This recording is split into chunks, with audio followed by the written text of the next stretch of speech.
Polk County Sheriff Grady Judd is once again making headlines with his trademark mix of drift and showmanship. On Friday, the outspoken Florida lawman stood before reporters not just with the usual stacks of seized drugs and weapons, but also wearing the flashy gold chain and bracelet once belonging to the very man accused of running a deadly drug ring. Judd said the jewelry wasn't just for effect, it was a message.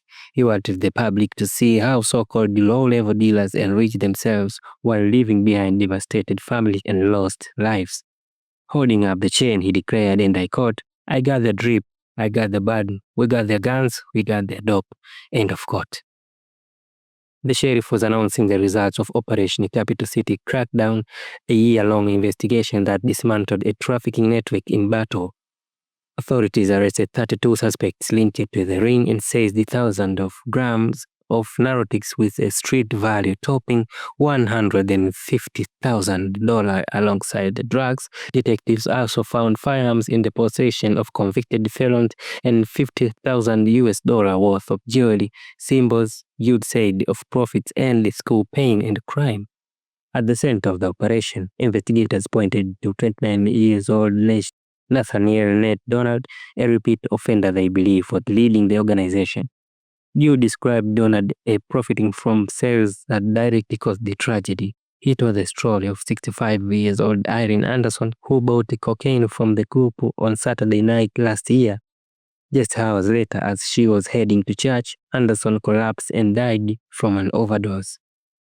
Judd said, and I quote, "She died so Nate could have this drip.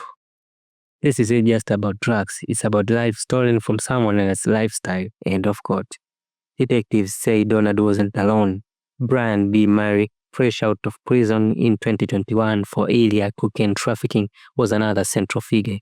Murray is now facing a long list of charges, including conspiracy to sell cocaine and trafficking meth, fentanyl, and MDMA. Investigators also named Isaiah Booba Donald and Toy Walker as the key players.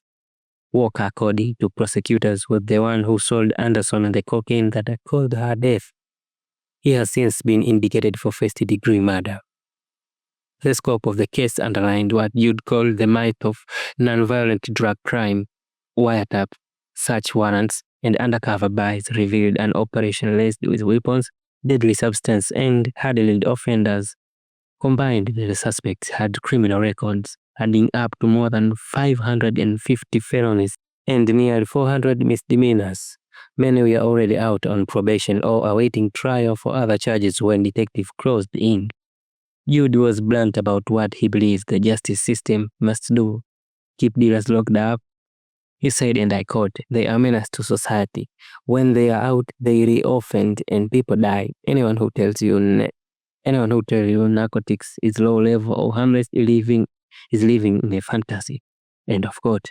The sweeping investigation was carried out by Polk County Tactical Drug Unity, the Organized Crime Unity, and the HIDTA Task Force, with help from state and federal partners, including Homeland Security, Border Patrol, the FBI, and Battle Police Department. Together, they say they dismantled a network that left tragedy in its wake, reminding the community that behind every gram of drugs on the street, there is often a story of violence, addiction, and death.